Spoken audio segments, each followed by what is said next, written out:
how can we use technology to make our day-to-day better? Think of AI as a team member. I think of it as a superpower. No matter what you do, there's some way AI is going to help you do that better and faster.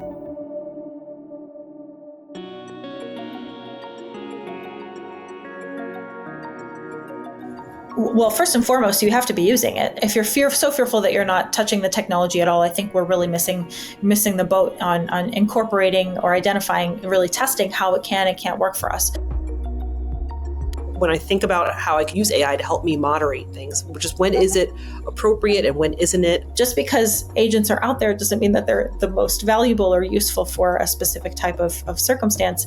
It is a tool. There are sets of tooling for us to use. And so we have to think appropriately, what's the right tool to solve for the problem that we have to get to the outcome that we're trying to see.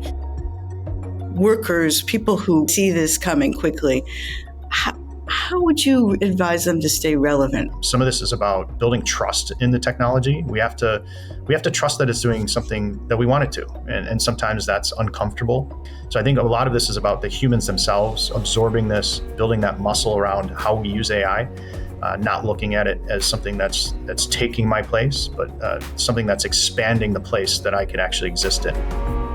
The AI research space will continue to evolve. We'll definitely see more and more functionality coming out all the time. We should also think about what makes us unique, what makes us interesting as people, and how AI can really be supporting us so that this is really a human-led, tech-powered, or agent-powered universe.